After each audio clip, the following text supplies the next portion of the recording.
We never. Is that the God's honest truth? God's honest truth, I'm telling you that we never. He was too scared. He was probably too scared. And he said that you took him by the hand and led him out of the Strand shops. We never. He's a liar.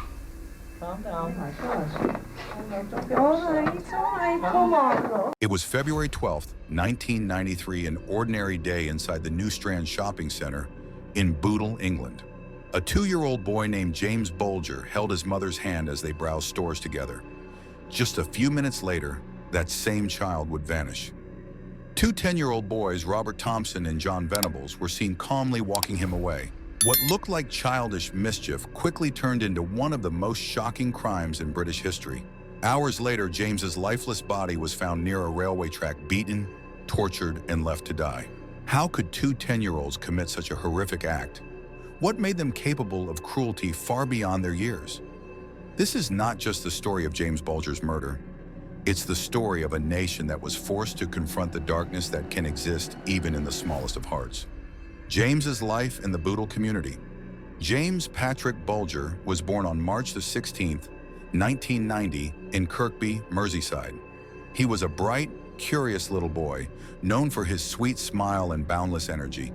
To his mother, Denise, he was her joy, a happy toddler full of laughter, innocence, and curiosity about the world around him.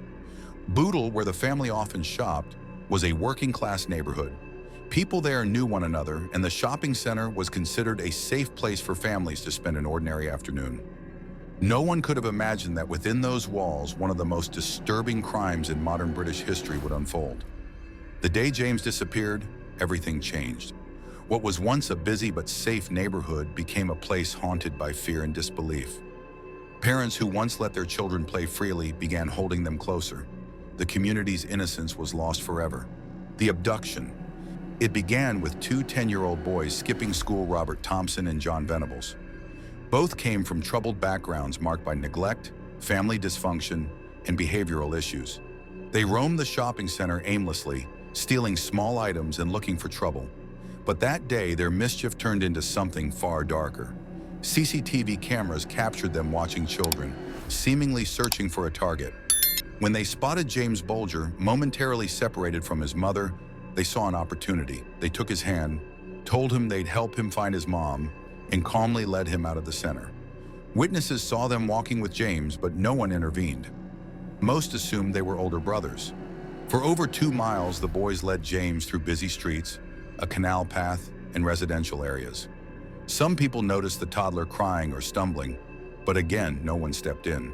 What unfolded next would shock the world: the murder. When they reached a desolate railway embankment in Walton, Liverpool, the cruelty began. What happened next was almost unspeakable. James was beaten repeatedly with bricks and stones, splashed with paint, and struck with a heavy metal bar. Forensic evidence later showed over 40 injuries across his small body. In a desperate attempt to disguise the crime, the boys placed James's lifeless body on the train tracks, hoping it would appear as an accident. His injuries were so severe that investigators later said they had never seen such brutality inflicted by someone so young.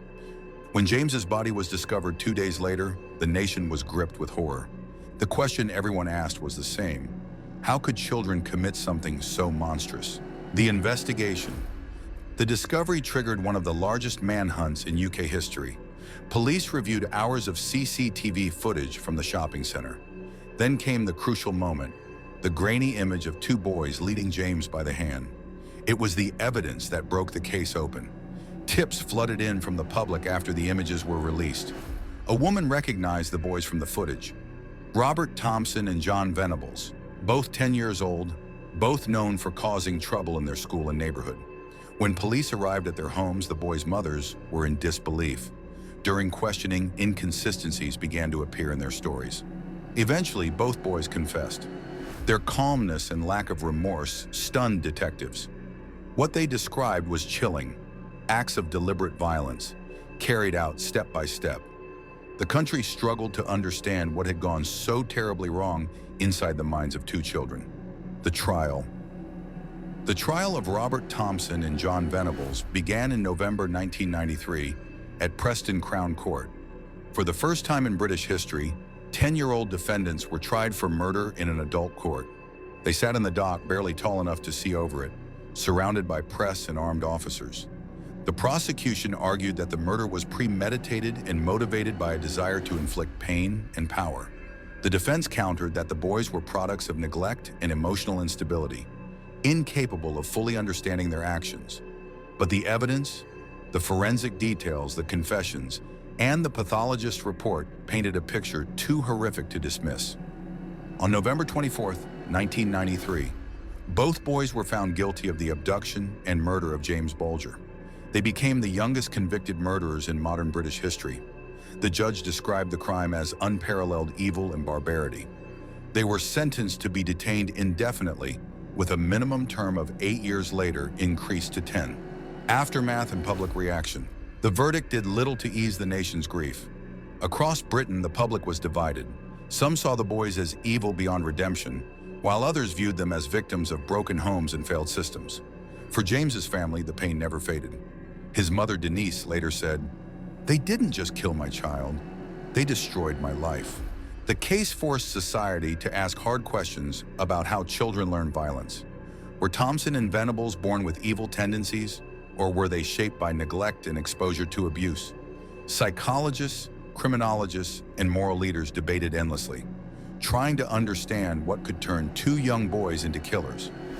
Years later, when both boys were released under new identities in 2001, the public outrage reignited. Many questioned whether justice had truly been served or if the system had chosen to protect the killers more than the victim. Legacy and reflection. The murder of James Bulger left a scar that time has never healed. It changed the way Britain viewed childhood, innocence, and justice forever.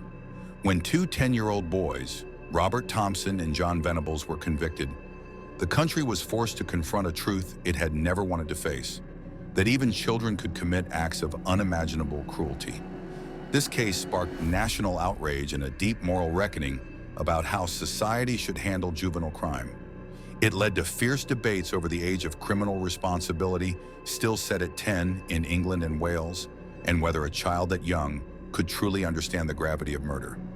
In the years that followed, the British justice system underwent significant reform. New policies were introduced to better monitor young offenders, improve rehabilitation programs, and prevent future tragedies. But for Denise and Ralph Bulger, James's parents, the pain never faded. Their grief transformed into relentless advocacy. They campaigned for victims' rights, demanded transparency from the justice system, and fought to ensure that children like James would be better protected. Their courage turned heartbreak into purpose, making James's name a symbol of both tragedy and the fight for change. Even today, the image of little James being led away by two boys in a shopping mall remains one of the most haunting moments in British history. It's a photograph that forces the nation to remember what was lost, not just a child, but a sense of safety and innocence. More than 30 years later, the question still echoes through every discussion of youth crime and moral responsibility. How could this happen, and could it happen again? Conclusion. The murder of James Bulger is not just a story of violence. It is a story of failure, grief, and a society forced to face its darkest reflection. It exposed the cracks in family systems, community responsibility, and the blurred line between childhood and cruelty. Even now, more than 30 years later, the case continues to haunt the public conscience. James's short life and tragic death remind us that evil can hide behind innocent faces, and that vigilance, empathy, and protection of children must never be taken for granted. What are your thoughts on this case? Do you believe rehabilitation is possible for such crimes, or are some acts simply unforgivable? If you found this story powerful, make sure to like, share, and subscribe for more true crime stories that uncover the dark realities behind the headlines.